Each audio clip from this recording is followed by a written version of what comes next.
la vérité dans l'injustice. Et comme nous, on ne veut pas retenir la vérité, dès qu'on reçoit la vérité, on libère la vérité pour que les gens soient de plus en plus affranchis. Donc voilà, que le Seigneur soit béni. Il nous a vraiment donné la force. Sans lui, on ne pourrait pas être là. Sans lui, on ne pourrait pas être là, mais le Seigneur a permis qu'on soit là. Merci Seigneur, merci pour ta grâce encore. Merci pour ton salut. Merci pour des frères et sœurs, papa. Merci beaucoup Seigneur. Donc on va prendre aujourd'hui, on va voir quelques vérités dans les Actes des Apôtres. On va voir une histoire qui va forcément nous parler. Une histoire qui va forcément nous parler. Actes chapitre 20, à partir du verset 7. J'aime cette histoire-là parce qu'il y a... Wow. Mais un Shabbat, les disciples étant rassemblés pour rompre le pain, Paulos, qui devait partir le lendemain, leur fit un discours qu'il étendit jusqu'au milieu de la nuit. Or, il y avait beaucoup de lampes dans la chambre haute où ils étaient rassemblés. Or, un jeune homme du nom de Tichio était assis sur une fenêtre. Il s'endormit profondément pendant le long discours de Paulos et, entraîné par le sommeil, il tomba du 3e étage en bas. On le releva, mais il était mort. Mais Paulos, étant descendu, se pencha sur lui, le prit dans ses bras et dit, « Ne faites pas tout ce bruit, car son âme est en lui. » C'est une histoire qu'il y en a qui connaissent ça, de ce jeune Étuchi, comment il était tombé. Et la Bible dit dans le livre de 1 Corinthiens, là-bas, il dit que tout ce que le Seigneur a écrit, toutes ces choses-là sont pour notre instruction. C'est pour nous servir d'exemple. Donc forcément, on n'était pas là. Non seulement le Seigneur pouvait s'en passer aussi, mais le Seigneur a trouvé bon de mettre ça dans la parole pour que ça puisse nous servir d'exemple. Mais quel exemple on peut tirer ici? Quelle leçon, quel enseignement on peut tirer de cette histoire? Ce n'est pas juste à lire et à connaître. Voilà. Nous, on n'est pas de ceux qui cherchent à bourrer la tête des connaissances, mais on cherche vraiment à avoir l'enseignement pour être sauvé. Voilà. Donc on nous dit que c'était un jour de Shabbat et le disciple étant rassemblé pour rompre le pain. Rassemblé pour rompre le pain. Donc voilà même l'utilité même des fois de nos assemblées, de nos rassemblements, c'est pour rompre le pain.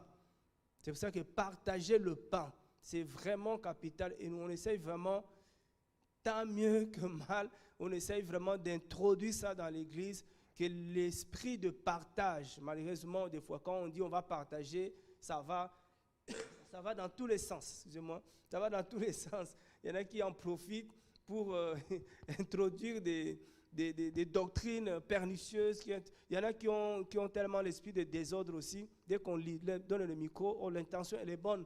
On veut vraiment que tout le monde participe, tout le monde puisse rompre le pain. Vous savez, le Seigneur, quand il avait pris le pain le jour-là, il avait rompu le pain et il en donna à celui qui était à sa droite. Lui aussi, il coupait et il donnait ainsi de suite. Les gens partageaient le pain. Alors, nous savons que le véritable pain, c'est la parole du Seigneur.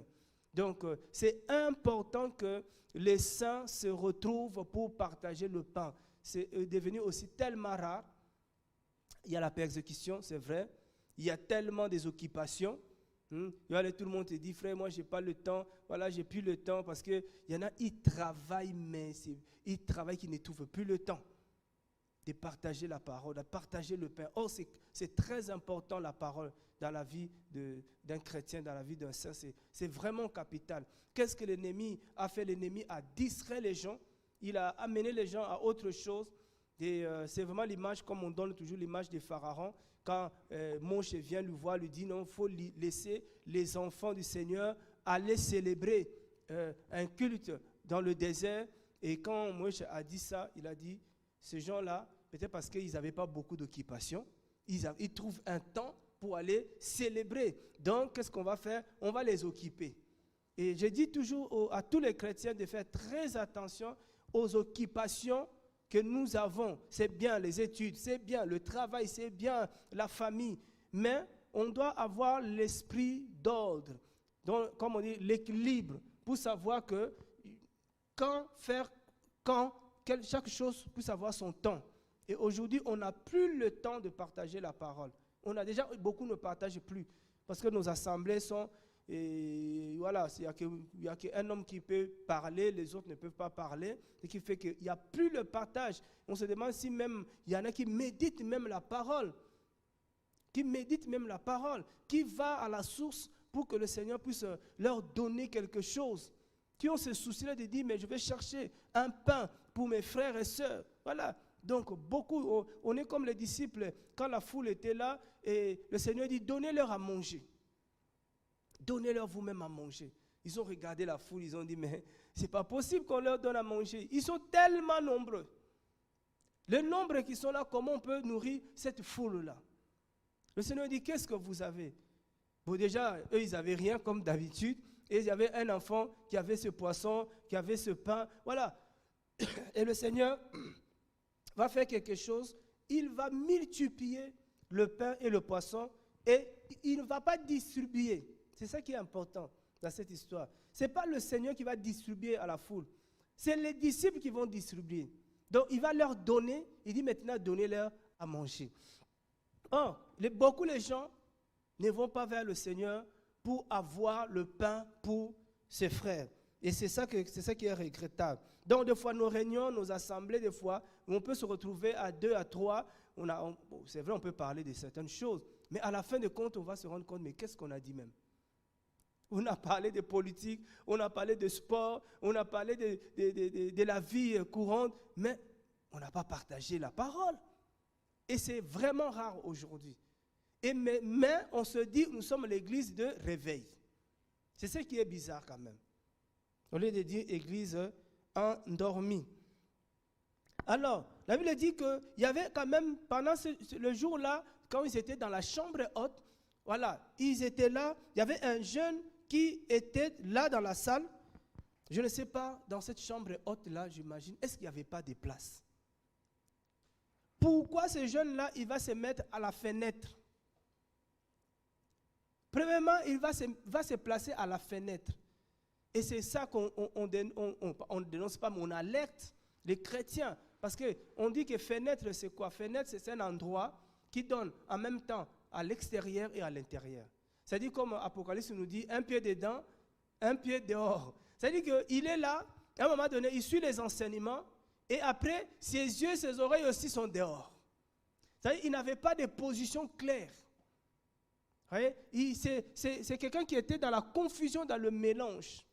Oh, la confusion, le mélange, quand tu es ni froid, ni tiède. Oui, moi je préfère voir quelqu'un puisse être, comme le frère disait, ça dit qu'il dit je suis tel. Donc le jour que j'ai connu la vérité, je ne suis plus tel, je suis tel. Alors quelqu'un dit moi je ne sais pas. Qui je suis, je ne sais pas. C'est compliqué d'avoir les gens qui n'ont pas de position par rapport à la vérité. Donc ce jeune était à la fenêtre. Par rapport à ça déjà, ça va lui créer des problèmes. Et deuxièmement, la Bible dit qu'il y avait beaucoup de lampes dans la chambre haute où ils étaient rassemblés. Il y avait beaucoup de lampes, forcément, ils n'étaient pas noirs, on pouvait voir. Et ce jeune-là, il va s'endormir profondément pendant le long discours de Paulos. Donc, non seulement il n'avait pas une position claire, soit tu es à l'intérieur avec les autres pour partager le pain, soit tu es à l'extérieur. Parce que le pain ne t'intéresse pas. Mais on va se rendre compte que manque de position claire, il va s'endormir profondément. Pendant que je lisais ça, j'ai dit, est-ce qu'il aimait vraiment l'enseignement? Parce que ça, c'est ça qu'on remarque dans nos assemblées. Quand tu mets l'enseignement, tu dis aujourd'hui il y a l'enseignement, soit si tu annonces qu'il y a l'enseignement, beaucoup ne viendront pas. Bon, là, ça va, Covid. Bon, mais quand on n'était pas Covid là, si on dit enseignement, tu vas voir quelques personnes seulement qui aiment l'enseignement. Mais quand tu vas dire, frère, on aura agapé, on va manger. Mais tu vas voir même des têtes que tu n'as jamais vues. Donc les gens préfèrent nourrir le ventre que nourrir l'esprit. Vous voyez? Donc c'est grave.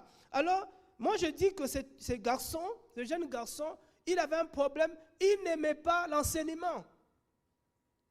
Parce que quelqu'un qui aime l'enseignement ne peut pas te faire dormir, mais rencontrer l'enseignement, ça doit te réveiller. Ça va te mettre dans un état tellement que tu entends les gens comme de Paulo, c'était les gens qui avaient, cet homme, il avait une grâce de la révélation. C'est les gens qui étaient avec lui, je sais qu'ils étaient épatés, dépassés par rapport à ce qui sortait de sa bouche. Il n'était pas avec le Seigneur, mais il a été visité par le Seigneur et il a reçu des révélations. C'est pour ça qu'il dit dans le livre des Galates, ce que je donne là, je l'ai reçu de personne, mais du Seigneur lui-même. Donc, nous devons être, si on ne veut pas, frère, si on ne veut pas, excusez-moi vraiment, si on ne veut pas s'endormir, il faut qu'on aime la parole. Combien de temps passons-nous encore devant la parole, à méditer la parole? Avons-nous des plannings, avons-nous des disciplines par rapport à la méditation de la parole? Parce qu'on insiste. Beaucoup de gens sont trompés parce que beaucoup ne méditaient pas la parole. Tout ce on nous disait, on disait oui et amen parce qu'on ne vérifiait pas les Écritures. Or, dans la méditation de la parole, ça nous permet de vérifier si ce que le frère dit est la vérité. Voyez? Parce que la Bible dit, n'ajoutez pas foi à tout esprit.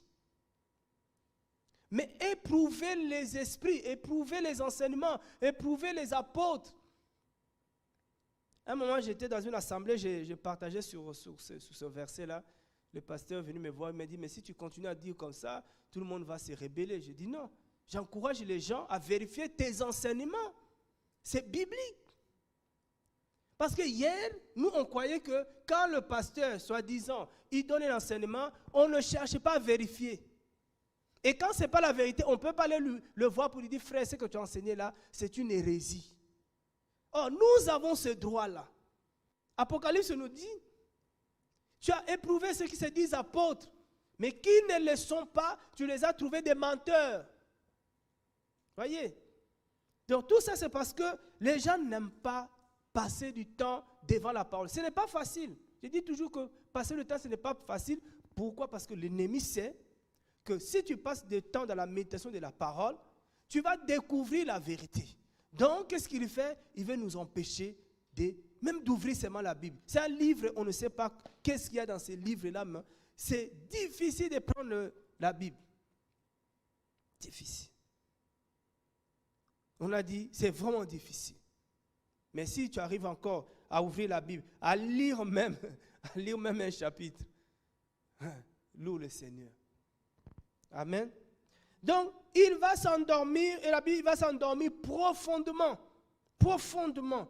Comme quelqu'un disait, quand il était en train de s'endormir, si quelqu'un qui était à côté de lui lui dit, et tu dors, qu'est-ce qu'il allait répondre? C'est quand l'orgueil est en nous là. Il dit, non, je ne dors pas. Je pense. Mais il dort. Amen. Souvent, il arrive, vous êtes dans l'enseignement, vous êtes dans une veillée de prière, et quelqu'un dort, tu lui dis, réveille-toi. Non, je ne dors pas. Mais vous le laissez comme ça, vous allez entendre quelqu'un taper, bah, quelqu'un tombe. Parce que là, il est profondément endormi, emporté. Emporté. Voyez? Et je pense que ceux qui étaient, si les gens qui étaient à côté de lui voyaient qu'il était endormi et ne l'ont pas réveillé, c'est que ces gens-là, c'est non assistant de personnes en danger. Hein. Parce qu'il est déjà sur une fenêtre. Lui là, s'il dort, il a deux choix. Ou il va tomber devant, ou il va tomber par arrière. Comme on ne sait pas, il faut lui dire, Etushi, réveille-toi. Amen. Réveille-toi. Nous, aujourd'hui, on ne veut pas être des gens, quand ils voient quelqu'un en train de dormir, de s'endormir, on le regarde comme ça, on dit, on va voir quand est-ce qu'il va se réveiller. Non, frère, il faut qu'on le réveille pour dire, tu dors, frère. Amen.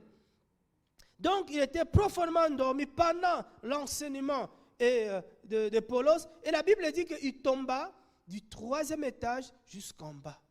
Du 3e étage. Il était déjà monté, il était haut.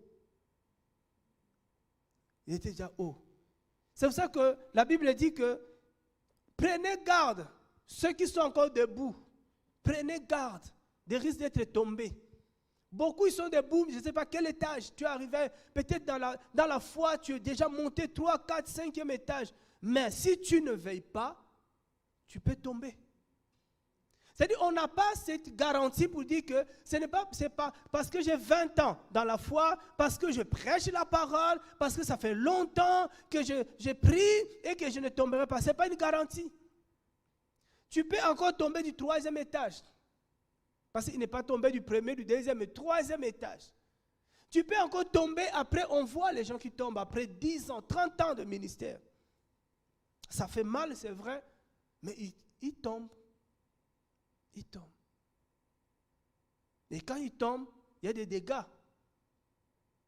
C'est pour ça que le Seigneur nous appelle à veiller par rapport à ça. Et quand il est tombé, qu'est-ce qui s'est passé? Quand il est tombé, il était mort selon les hommes. Vous voyez, hein? Parce qu'eux, ils ont dit qu'il est mort. Ça aussi, c'est le regard que nous avons de foi. Quand quelqu'un tombe, nous avons ce regard-là pour dire que oh là, lui, c'est fini. Il n'y a plus la peine, il faut le laisser. Mais on nous dit que Paulos va descendre. Il va venir voir ce qui se passe. Et il va leur dire, arrêtez tout ce bruit. Les gens font trop de bruit sur ton sujet. Amen. Donc les gens parlent tellement parce que tu es tombé. Il nous dit que toi, si tu es mort, c'est fini avec le Seigneur, c'est fini. Waouh! Il va venir me dire, arrêtez tous ces bruits, ne faites pas tous ces bruits. Le bruit d'aller raconter partout. Il est tombé, il est tombé, il est tombé. On arrête tout ça. Parce que pourquoi il dit ça? Il dit son âme, car son âme est en lui. Tout le monde qui était venu, ils ont dit qu'il est mort. Il est tombé du 3e, il est mort. Mais Paulos, qui avait l'esprit du Seigneur, il vient, il va dire, oui, il est tombé, c'est vrai. Il est tombé du 13e étage, du 3e étage, c'est vrai. Mais son âme est encore en lui. C'est-à-dire qu'on ne doit pas être pressé de condamner ni d'enterrer les gens. Alléluia. C'est quelque chose que vraiment, que le Seigneur est en train de m'enseigner. Et des fois, quand quelqu'un tombe, on se précipite. On se précipite. On dit que voilà, il est tombé. Peu importe le péché. Hein. Parce que pour tous les chrétiens, le plus grand péché, c'est quoi? C'est l'impudicité. Mais les autres péchés qui est là, le mensonge, la calomnie, et beaucoup de choses, les gens ne regardent pas. On tombe dans ces choses-là. On ne regarde pas tout ça. Et vraiment, c'est cette attitude que j'ai aimée de Paulos. Je ne dis pas que tous ceux qui tombent vont se relever. Je ne dis pas ça. Mais quand quelqu'un est tombé, que le Seigneur nous aide à voir si son âme est encore en lui. Alléluia. Si quand quelqu'un est tombé, si on peut prier. Vous savez, il y avait un frère qui était tombé dans le péché. Tombé dans le péché. Et derrière, j'essayais de suivre ses frères, de l'exhorter. Ah, ça m'a pris beaucoup de temps. Mais à chaque fois, je le voyais dans les images que je voyais, je dis, mais lui là, il est en train de partir trop loin. Un autre frère me dit, laisse tomber. Il ne va même plus t'écouter. Il y en a quand il tombe, il meurt. Mais ce n'est pas le cas de tout le monde. Avant de dire que lui là, il est mort, prions le Seigneur pour que le Seigneur nous dise si son âme est encore en lui, si on peut le relever. Il ne faut pas aller relever quelqu'un si on n'a pas la certitude que cet homme est debout, ou cet homme est encore vivant ou il est mort. Que l'Esprit du Seigneur nous aide. Parce que beaucoup de gens qu'on a enterrés, il y en a comme on dit, on a enterré vivant. Oui, beaucoup sont enterrés vivants parce que personne ne va voir, frère, que oui, c'est-à-dire qu'on peut relever. Que celui en qui son âme est encore. Celui qui vit encore malgré que voilà. Parce que quand tu tombes, il y a un choc. C'est quand il y a des gens, les vrais chrétiens, les vrais saints, quand ils tombent, frère, tu le vois, même il est abattu. Un vrai chrétien, quand il pêche, il n'est pas content de lui. Tu le vois, il est triste. Si tu le vois, tu viens lui dire, frère, qu'est-ce que tu as? Il peut même ouvrir son cœur pour lui dire, frère, j'ai fait quelque chose qui n'est pas bien. Alléluia. Mais il y en a quand ça tombe, il fait comme si rien ne s'est passé. Comme s'il est toujours dans sa position. Quand on dit qu'il est tombé du 3e vers le bas, c'est-à-dire qu'il avait perdu sa position qu'il avait avant. C'est ça tomber aussi. Perdre sa position. Alléluia. Parce que dans le Seigneur, on a une certaine position avec le Seigneur. Adam, quand il est tombé, il avait perdu sa position. Adam s'est retiré. Il allait loin du Seigneur. Il n'avait plus la même position qu'il avait avant. À cause de quoi? À cause du péché, parce qu'il était tombé. Mais j'ai toujours dit, vous voyez Adam, il était tombé, mais quand le Seigneur est venu le voir, où es-tu Adam? Il dit, j'ai entendu ta voix et je me suis caché parce que je suis nu. Adam va reconnaître qu'il vient de commettre une faute. C'est pour ça que le Seigneur va couvrir Adam, sa nudité. Mais quand le Seigneur vient, il vient nous montrer que frère, soit comme on dit premièrement, tu es en train de dormir, on te dit frère, tu es en train de dormir, attention, attention, tu vas aller dans le sommeil, tu vas t'emporter. Non frère, moi je ne dors pas. Regarde bien, je ne dors pas. J'ai juste fermé les yeux. Hein. Parce qu'il y a beaucoup de choses qui nous font dormir, beaucoup de choses. Beaucoup de distractions, ça nous fait dormir. Beaucoup de choses. Tu vois quelqu'un, il est tellement à fond dans une distraction, il dit frère, tu es quand même un soldat, tu es quand même ça. Un soldat, il ne peut pas être comme ça, mais il va te donner toutes les raisons du monde. Aujourd'hui, on est face à des gens qui ne veulent même pas qu'on puisse les aider. Mais quand quelqu'un tombe comme ça, bon, heureusement, lui, il n'avait même pas discuté. Il allait discuter comment? Voyez? Mais quand quelqu'un tombe comme ça, voyez, Paulos vient, il vient pour le relever. Et au verset 11, on dit, quand il fit remonter, il rompit le pain et mangea, il parla longtemps encore jusqu'au point du jour, après quoi il partit. Donc, vous voyez, après là, il n'est plus retombé. Donc, lui, quand on l'a réveillé, il a pris conscience.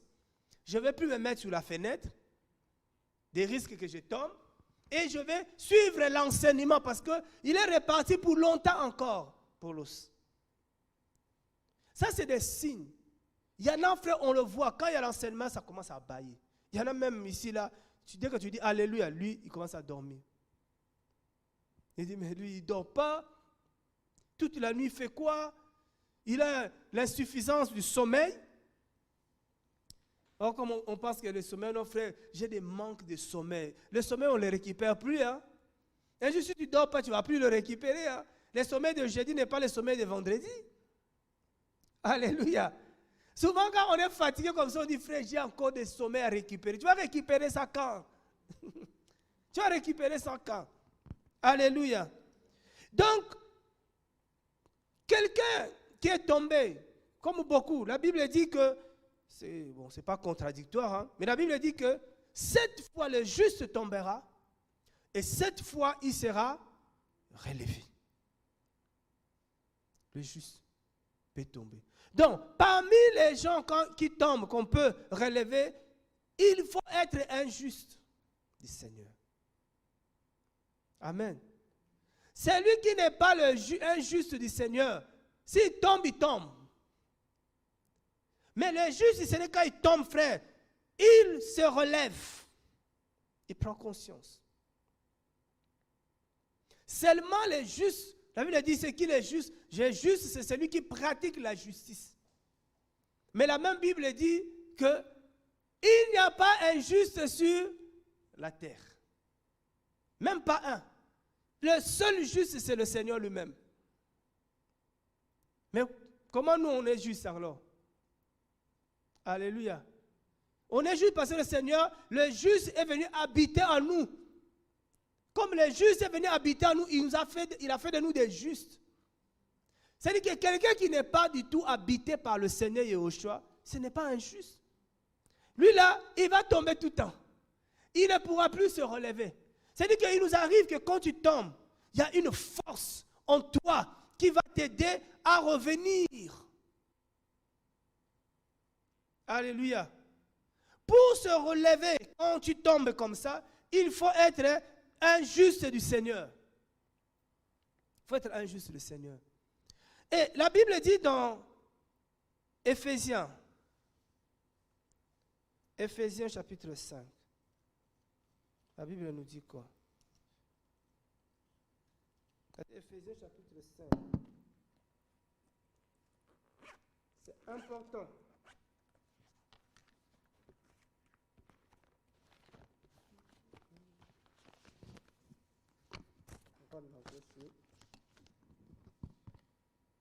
Éphésiens chapitre 5, le verset 14. Qu'est-ce que la Bible nous dit?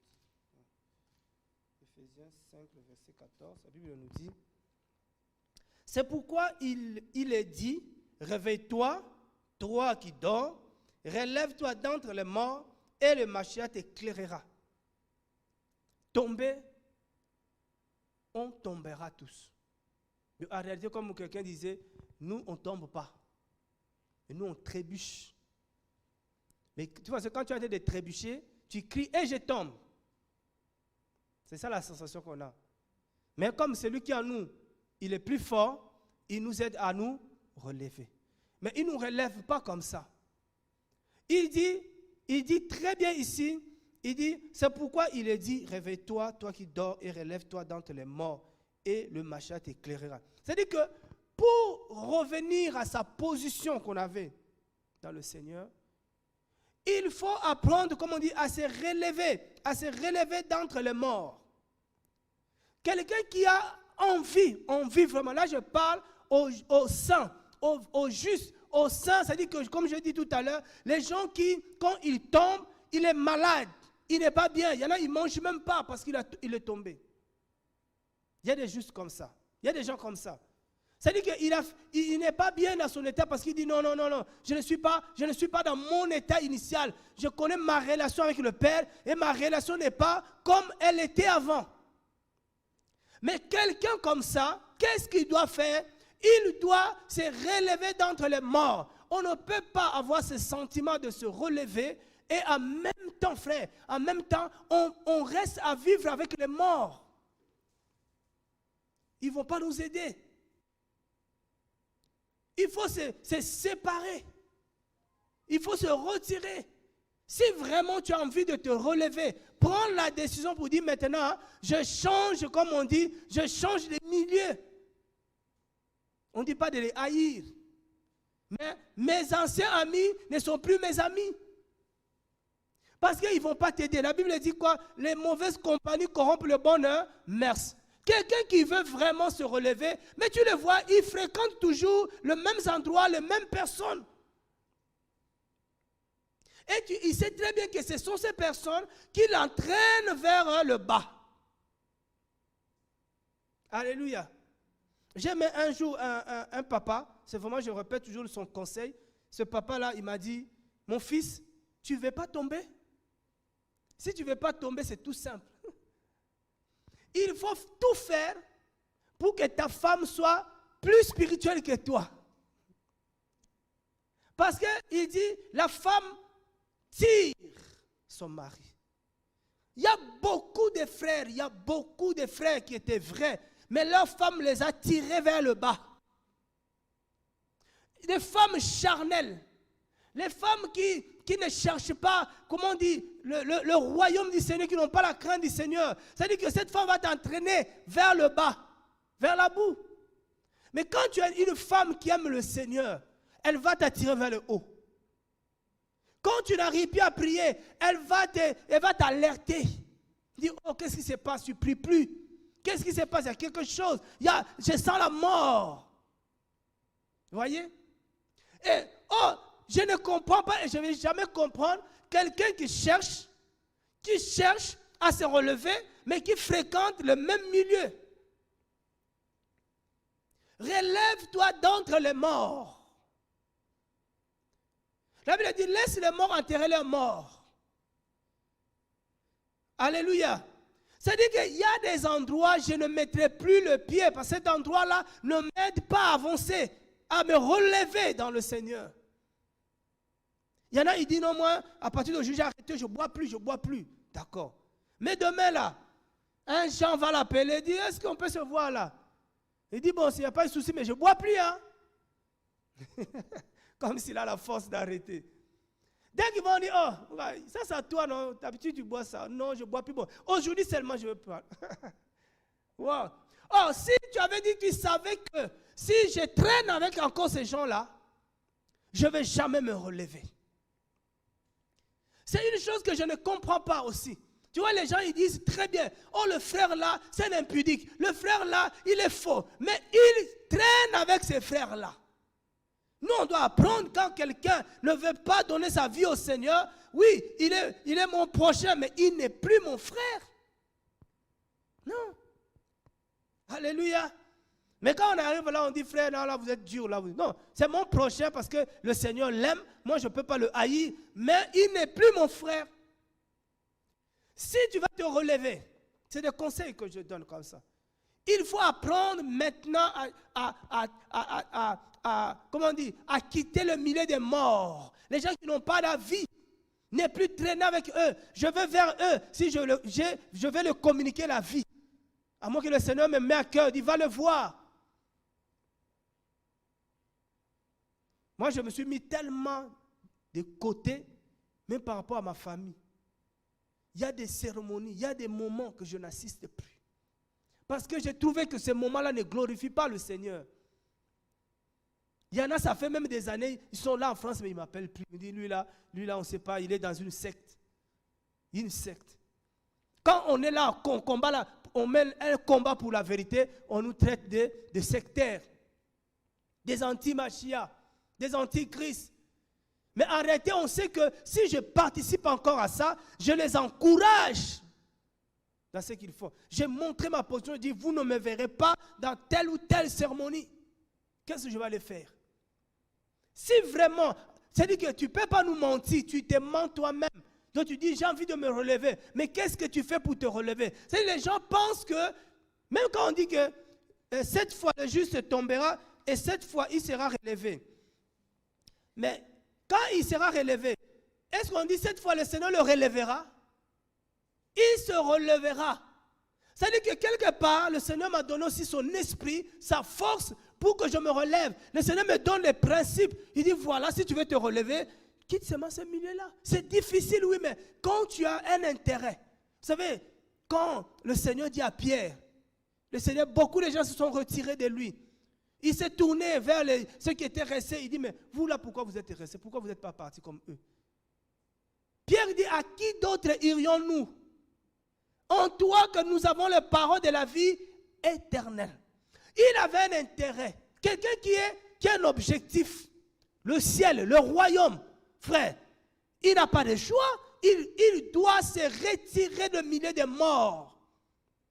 Quand quelqu'un se retire du milieu des morts, on commence à dire, oh non, il est bizarre, on ne le comprend plus. Voilà. Oui, tu ne me comprends plus parce qu'avant, on était tous des morts, mais moi, j'ai reçu la vie, tu ne comprends plus. Alléluia. Voyez un peu. En quoi tu ne me comprends plus? Il faut prendre une décision. Regardez Apocalypse. Apocalypse. C'est compliqué cette affaire-là.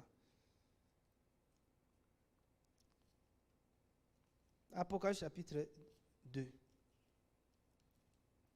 Si tu veux te relever, prends les mesures. Des mesures pour se relever spirituellement. C'est de se relever, de se retirer d'entre les morts. Apocalypse chapitre 2, le verset 4. Le Seigneur vient voir l'ange de l'église d'Éphèse et lui dit, mais j'ai quelque chose contre toi, c'est que tu as abandonné ton premier amour. Il avait abandonné son premier amour. Est-ce qu'il se rendait compte qu'il avait abandonné son premier amour? Peut-être non. Hein? Des fois, on ne se rend pas compte qu'on a déjà abandonné le premier amour. Beaucoup ne se rendent pas compte. Mais le Seigneur vient le voir pour lui dire, j'ai quelque chose contre toi. Qu'est-ce qu'il est bon, notre Seigneur? Qu'est-ce qu'il est bon? C'est que tu as abandonné ton premier amour. C'est pourquoi souviens-toi donc d'où tu es tombé. Répands-toi et fais les premières œuvres. Autrement, je viens à toi à toute vitesse. J'ôterai ton chandelier de sa place si tu ne te répands pas. Le Seigneur dit, il faut celui qui veut se relever, il doit se souvenir d'où il est tombé exactement. Tu vois que quelqu'un est spirituellement mort, comme on peut dire. Tu lui dis, frère, qu'est-ce qui se passe? Frère, il n'y a rien.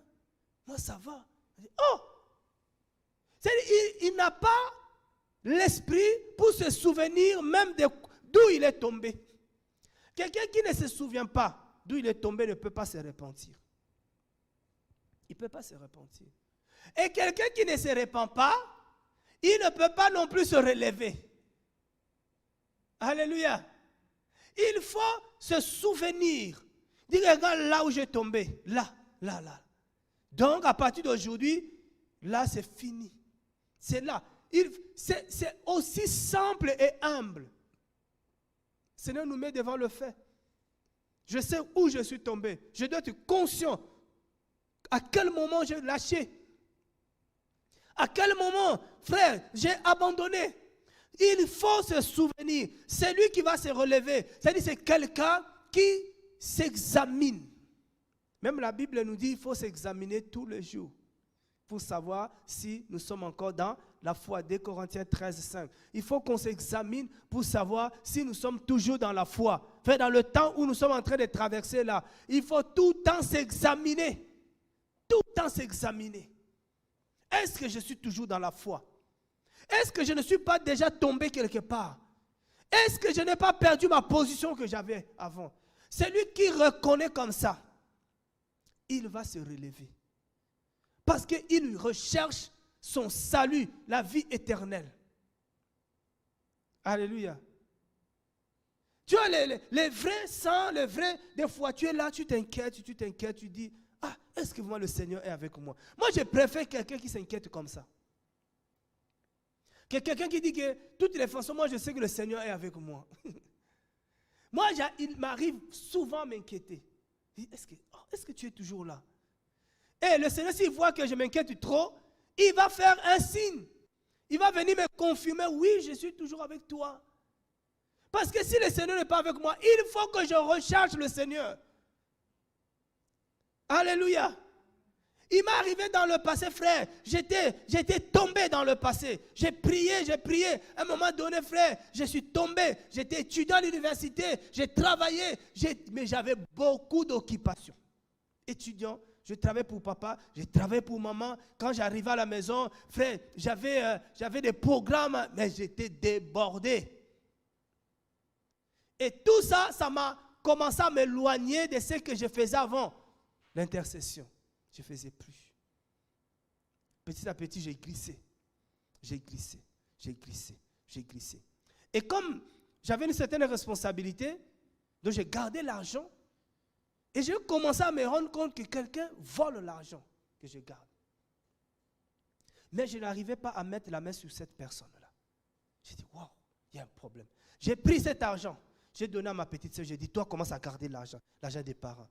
Un jour, elle vient me voir, on dit, il a encore volé. Je dis, ah! Mais qui est cette personne? Oh, quand j'étais dans mon état, tu ne pourrais pas faire ça, je vais te voir. C'est là que je vais me rendre compte qu'il y a quelque chose qui ne va pas dans ma vie spirituelle. Alléluia. Le réveil va commencer à sonner dans mon cœur. Un jour, j'ai dit, aujourd'hui, je ne vais ni à l'école, ni au travail, je reste à la maison. Aujourd'hui, il faut que je cherche le Seigneur. Mais à côté, ça ne pouvait pas marcher parce que j'avais une copine.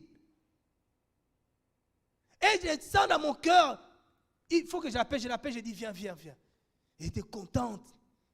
J'ai dit, j'ai envie de retrouver ma position. J'ai envie de retrouver mon intimité avec le Seigneur. J'ai perdu mon intimité avec le Père. Je suis tombé. Il faut que je me relève.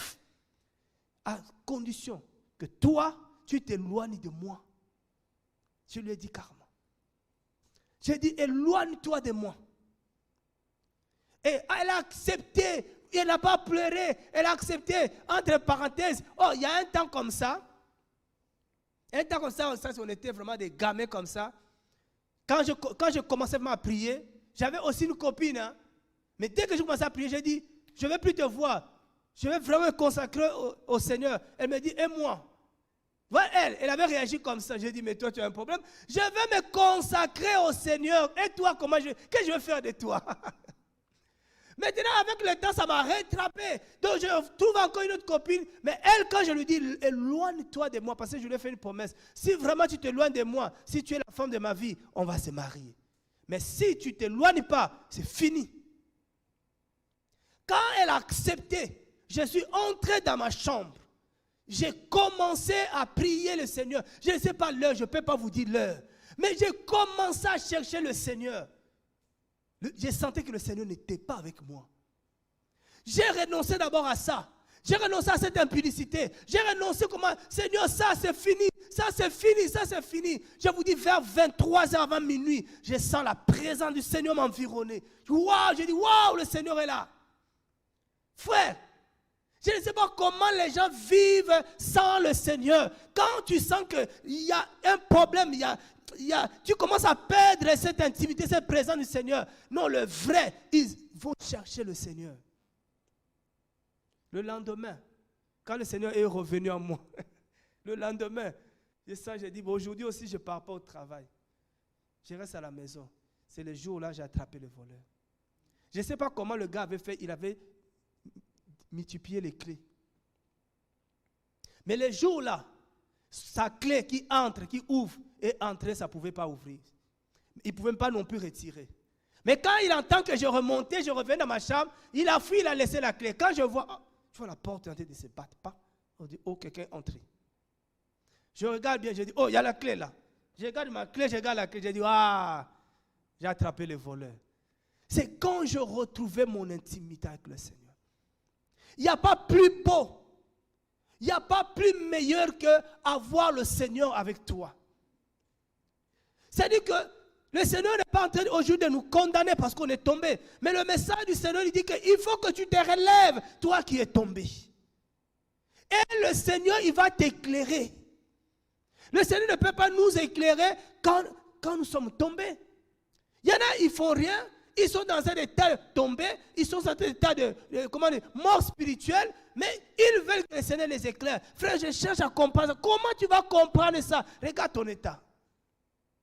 Non, ce n'est pas possible. J'aime le Seigneur parce que son amour est indéfini.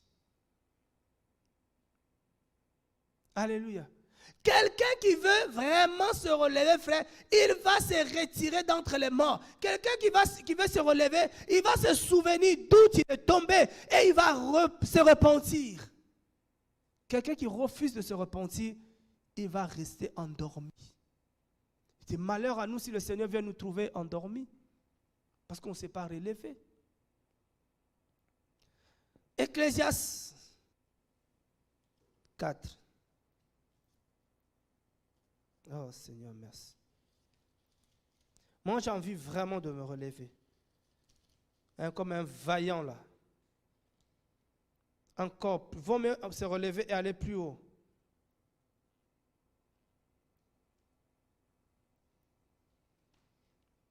Alléluia. Ecclésiaste 4. Il y en a qui disent, frère, moi j'ai envie vraiment de retrouver l'intimité, j'ai envie vraiment de retrouver mon état que j'avais, j'ai envie vraiment. Mais frère, tu le regardes, il ne fait absolument aucun effort. Il ne fait rien. Comment tu vas le retrouver?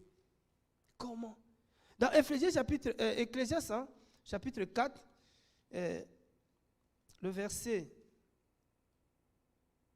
10. Car si l'un des deux tombe, l'autre relèvera son compagnon. Mais malheur à celui qui est seul, s'il tombe, il n'a pas de second pour le relever.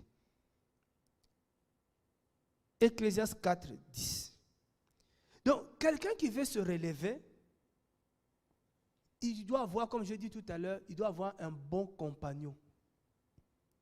Surtout là, de plus en plus, on voit quand un frère tombe, la sœur aussi tombe. Or, quand le Seigneur met deux, c'est que quand un tombe, l'autre puisse le relever. Mais comment, toi qui veux te relever, tu t'éloignes de celui qui peut te relever? Tu dis non, il me juge, il veut me juger. Non, on ne veut pas te juger, on veut t'aider. Alléluia. Mais si tu nous fuis, comme beaucoup, ils nous fuient. Comment on peut l'aider à se relever? Comment il va se relever? Nous, on n'a pas la main aussi longue comme la main du Seigneur pour venir te prendre là où tu es. Quelqu'un qui veut se relever, frères et sœurs, qui est sincère dans son réveil, il va aller vers ses frères. Alléluia. Quelqu'un qui veut se relever, il ne fuit pas les gens qui ont le feu. Les gens qui se consacrent. Quelqu'un qui veut se relever. C'est-à-dire, il a pris d'abord conscience qu'il est tombé, mais il dit maintenant, il faut que je me relève. Pour que je me relève, il faut que je retrouve mes frères là-bas. Eux, ils vont m'aider. Ils vont m'aider, ces frères-là, pour me relever. Mais qu'est-ce que beaucoup font aujourd'hui? Ils fuient. Tu l'appelles, il ne répond plus. Nous, déjà, on a déjà remarqué, quand quelqu'un, parce que c'est un frère, je sens que le frère, là, il traverse un temps compliqué, tu essaies de l'appeler, tu vas voir le frère commence à fuir les appels, commence à te fuir, tu comprends qu'il n'a même pas, il ne cherche même pas à se relever. Il ne cherche pas à se relever. Quelqu'un qui veut se relever, il reconnaît son état et il cherche, il met en place un mécanisme pour se relever. On ne dit pas d'aller devant l'assemblée, dire frère, voilà, tu peux comme le Seigneur te conduit. Mais si tu connais deux frères qui craignent réellement le Seigneur, ou un frère qui craint le Seigneur, qu'est-ce que tu veux dire, frère? Viens, aide-moi. Tiens-moi la main. Alléluia. Tiens-moi la main pour que je me relève. Je me sens faible. Peu de gens reconnaissent leur faiblesse. Parce qu'il dit, non, si je dis je suis faible, donc les gens vont se moquer de moi. Mais la Bible dit quoi? Ecclésias chapitre 7, le verset 20. Qu'est-ce que la Bible dit? Ecclésias 7, le verset 20. C'est compliqué là. Ecclésias 7, verset 20. Qu'est-ce que ça dit? Certainement, il n'y a sur la terre aucun être humain juste qui fasse ce qui est bon et qui ne pêche jamais. Alléluia. Comment quand un frère vient vers moi pour se confier, pour demander de l'aide dans la prière, pour qu'il se relève, comment je vais le condamner? Parce que moi aussi je pêche. Alléluia. Mais voilà l'ennemi, il va mettre la honte. Oui, Adam, il a fait ça. Il dit, j'ai entendu ta voix, j'ai eu peur, voilà, j'ai honte, parce que je suis nu, je suis allé me cacher. Frère, nous, on ne se cache plus. La Bible dit que celui qui cache ses transgressions, il ne prospère pas. Mais celui qui les avoue et le délaisse, obtient miséricorde. Le mensonge de Satan veut que quand tu pêches, Satan te dit, il ne faut pas confesser, il ne faut pas avouer ton péché. Si tu avoues ton péché, les autres vont te traiter de pécheur. Tu lui dis, mais qui ne pêche pas? Quand cette femme est venue, tout le monde a dit, mais s'il était vraiment ce qu'il dit, il allait vraiment se rendre compte qui est cette femme-là. Le Seigneur ne les écoutait même pas, les pharisiens. Le Seigneur était en train d'écrire. Et puis le Seigneur dit, c'est lui-là qui n'a jamais péché, il n'a qu'à jeter la première la pierre. Quand le Seigneur retourne comme ça, il n'y a personne. C'est-à-dire, tous ils ont reconnu qu'eux aussi, ils ont déjà péché. Mais pourquoi elle qui vient chercher son salut, vous allez le condamner? On ne peut pas condamner quelqu'un qui cherche le salut, frère, parce qu'on doit l'aider au contraire à trouver le salut. Mais malheureusement, le diable trompe beaucoup de personnes. Les gens s'enferment. Tu vois, les gens vont s'enfermer à la maison. Les gens vont s'enfermer dans l'alcool. D'abord, tu ne vas pas t'enfermer dans l'alcool, mais il va t'enfermer, il va t'isoler d'abord. Et après, il va te ramener là où tu étais bien avant. Voilà comment l'ennemi opère. Et nous voulons dire à tous les chrétiens, à tous les saints, que quand tu pêches, tu dois avoir le courage d'avouer. Il n'y a qu'en avouant et en confessant, en en prenant cette décision que tu auras la délivrance. Ce n'est pas parce que tu vas... Il y en a, frère, il cache son péché, mais il gêne. Il va jeûner 40 jours, 50 jours. Bon, au Congo, 100 jours, je ne sais pas qu'est-ce qu'ils font. Jeûner 100 jours. Tu vas jeûner plus que même le Seigneur lui-même. Tu as déjà vu ça? Ah! Tout ça, c'est des mensonges. Comment quelqu'un qui jeûne 100 jours, elle est toujours grosse? Hein? Mais les autres, là, ils sont en train de perdre de poids. Ils sont fanés totalement. Parce qu'on les a mal enseignés. Non, non. Nous, on dit, frère, si tu as péché, prends courage. Prends courage. Relève-toi. On ne doit pas avoir honte du péché. Non. Alléluia. Frère, le péché, c'est notre ennemi. Le péché, c'est le péché qui nous éloigne de notre Seigneur. C'est le péché qui nous sépare du Père. Le Père est le péché. Il ne dit pas que tu ne pécheras pas. Mais il a dit, si tu pêches, confesse ton péché. Ne cache pas. Confesse ton péché. Et moi, je suis juste et fidèle pour te pardonner. Et te purifier de toute iniquité. Et le diable vient et dit, toi tu as trop péché. Bon, peut-être tu péchais bien hier, tu as confessé le Seigneur, t'a pardonné, mais c'est trop là. Et il a des raisonnements comme ça, Satan. Il a dit, tu as trop péché. Toi-même, tu ne vois pas que tu as trop péché. Moi, quand il vient toujours me dire là, je lui dis, qui a dit à Pierre, si ton frère pêche contre toi dans la journée 7 fois, tu vas le pardonner 7 fois. 7 fois 70 fois. Tu vas aussi le pardonner 7 fois 70 fois. S'il demande à quelqu'un comme Pierre de pardonner à son frère autant de fois, et lui-même, frère, il faut se rendre compte que nous péchons contre le Seigneur tout le temps. On l'attriste tellement de fois dans nos raisonnements, on l'attriste. Mais on est humble, on dit, Seigneur, Père, pardonne-moi. Je sais que là, je t'ai mal parlé, tu t'es attristé, pardonne-moi. Il n'y a que ça qui nous sauve. Le pardon sincère. Le pardon sincère. On a connu des frères, il vient comme ça devant vous, il reconnaît. Il va à côté, il dit, oh non, ils sont en train d'inventer les choses, je n'ai pas fait ça. Mais où est la vérité? Comment comment le Seigneur peut te relever? Le Seigneur, il nous a donné sa parole. Si nous marchons selon la parole du Seigneur, nous serons bénis. Il n'y a pas autre chose. Si nous appliquons la parole du Seigneur, nous serons bénis. Il n'y a pas, comme on dit, comme on nous a trompés hier, on a fait des bêtises comme ça. Tu vas aller donner une offrande au pasteur pour avoir le pardon de ton péché. Ça, on nous a volé. Pour que le Seigneur leur pardonne. L'offrande du pardon, l'offrande de ceci, l'offrande de cela. Ils inventent les offrandes. Oh, le pardon, l'offrande du pardon a déjà été offerte.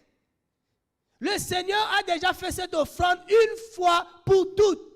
Nous, ce qui nous reste maintenant, c'est de reconnaître notre faute et de prendre la décision de laisser ce péché. C'est que ça le Seigneur nous demande. Il n'y a plus d'offrande à faire. Alléluia. Et un jour, les gens, il y a une sœur ici, je ne sais pas si elle est en train de me suivre, elle va m'excuser. La sœur est tombée dans le péché, dans l'impudicité. Elle est enceinte. Elle appelle un pasteur en Afrique pour lui dire que non, je suis tombée enceinte, vraiment j'ai peur par rapport à l'enfant. Et le pasteur lui dit, si tu veux que l'enfant là ne meure pas, va voir ton pasteur à Rennes, fais une offrande. Il priera pour toi. L'enfant vivra. Ce qui m'a beaucoup attristé le jour-là, c'est que c'est quelqu'un qui écoutait l'enseignement qu'on donne. Et il vient quand même. Oh non, il faut que je fasse une offrande pour que tu pries pour moi. J'ai dit, mais qui t'a dit ça? Qui t'a dit ça? Que ça marche comme ça? Si je prends l'offrande, mais je vais manger ton offrande, hein? Ça ne donnera aucun effet. Mais si tu as besoin de la prière, ma soeur, je vais prier pour toi gratuitement. Il n'y a pas besoin de faire une offrande à un homme qui pêche comme toi aussi. Je lui ai dit d'abord, il faut arrêter de venir confesser, de venir confesser vos péchés chez moi. Va faire ça à l'église. Si tu es courageux, passe devant l'assemblée. Les courageux, ils passent devant l'assemblée, ils dénoncent le mal. Alléluia. Si tu es courageux, passe devant, dis que non, je suis tombé dans l'impudicité. Oh Seigneur, pardonne-moi. Le Seigneur va te pardonner. Parce que tu as dénoncé le péché. Tu lui dis, je n'ai pas besoin de ton offrande. Il y a beaucoup d'offrandes qu'on a refusées ici à Rennes. Beaucoup d'offrandes qu'on a refusées. J'avais rencontré une autre femme. Elle était mariée, elle n'arrivait pas à faire les enfants. Et je vais la voir. Elle est prise dans les trucs là, des combats spirituels là. Et comme ça, comme je la connaissais, j'ai dit, le Seigneur m'a dit que tu es enceinte d'un mois. Il me dit, comment tu sais ça? J'ai dit, tu es enceinte d'un mois. Et l'enfant est menacé, mais le Seigneur va permettre que tu gardes l'enfant. Elle va encore rencontrer notre gourou. Le gourou, la frère, là, va lui dire, il faut faire l'offrande au prophète. J'ai dit, mais vous avez un problème? C'est qui donne les enfants? C'est le Seigneur. Alors on va faire l'offrande au Seigneur. Nous, on ne cherche pas les présents. On cherche seulement à libérer nos frères par la vérité. Alléluia. Ah oui. Les gens qui aiment l'argent, qui aiment les offrandes, c'est les gens qui tombent dans le péché facilement. La Bible dit que l'amour de l'argent, c'est la racine de tous les maux. La racine de tous les maux.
Tu n'as qu'à retrouver tes frères, tu n'as qu'à renoncer à ce péché-là, et tu n'as que, comme on dit, comment on peut dire, tu n'as qu'à quitter le milieu des morts. Parce que le temps là, c'est un temps compliqué. C'est-à-dire le temps là, tu dois prendre des décisions, les décisions qui s'imposent.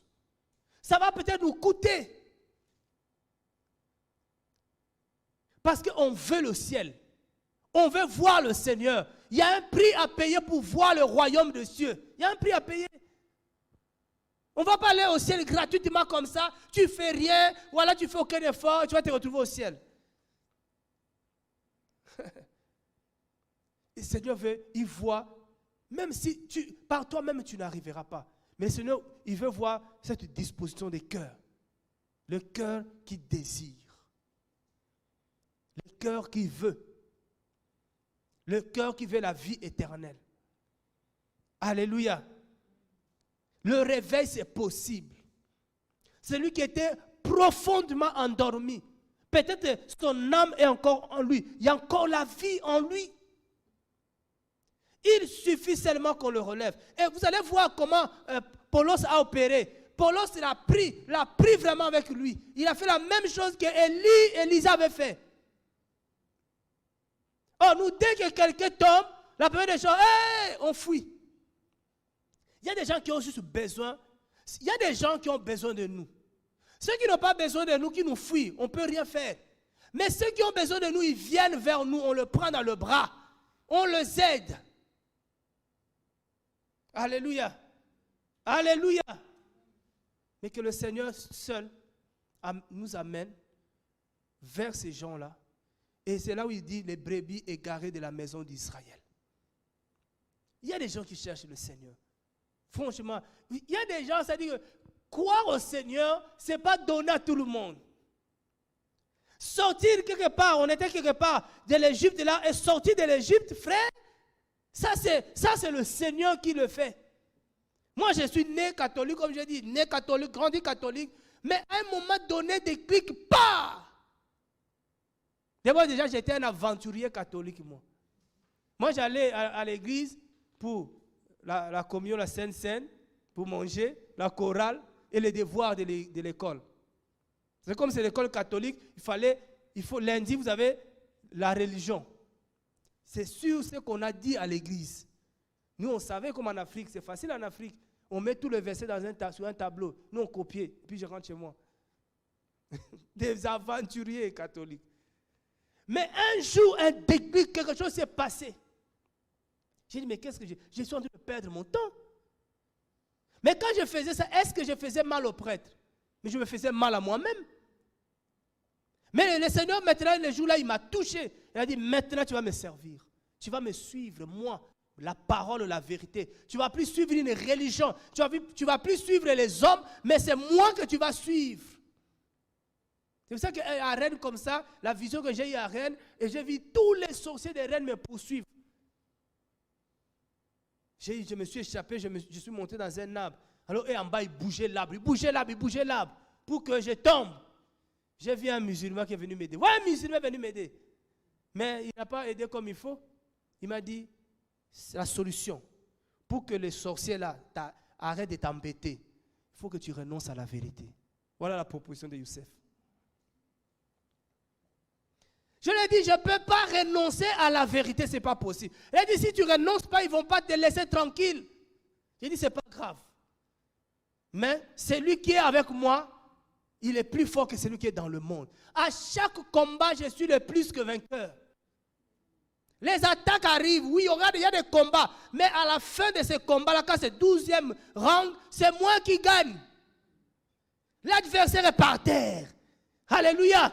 Goliath se retrouve par terre. Je ne sais pas combien de jours ils ont passé. Et ils ont fait des rondes, hein, Goliath et Israël. Des jours et des jours, ils étaient là. Mais le Seigneur a dit, oh papa, aujourd'hui là c'est fini, là, on arrête le combat. On passe à autre chose.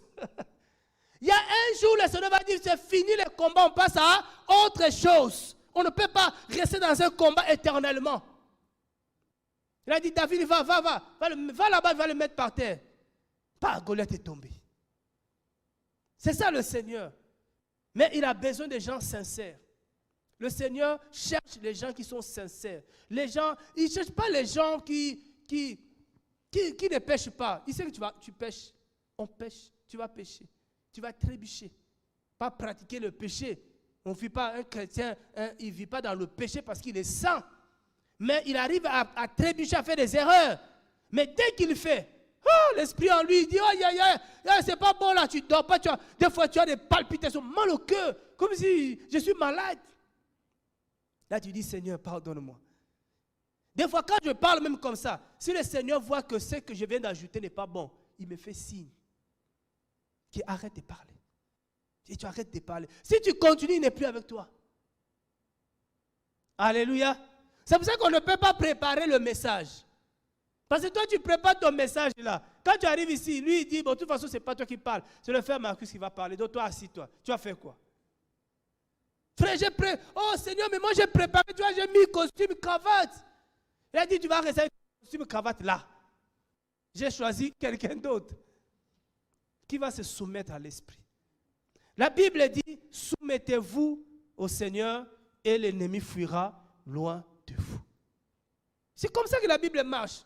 Tu fais ça, tu as le résultat. Tu fais ça, tu as le résultat. Tu quittes le milieu des morts, tu as le résultat. Tu restes au milieu des morts, tu vas mourir. Ah oui. Alléluia. Voilà, bien-aimés. Prions pour les jeunes Étichis. S'il y en a encore, qui ont encore la vie en eux, prions pour eux. Et si le Seigneur te dit arrête de prier, c'est qu'il est déjà mort. On ne peut plus rien faire. Mais le Seigneur peut te dire, la vie est encore là, il y a quelque chose à faire. Alléluia. Donc soyez bénis au nom du Seigneur. On va se dire prochainement, si vous avez le temps, mercredi, on vient encore, on partage le pain que le Seigneur nous donnera. Merci Seigneur. Amen.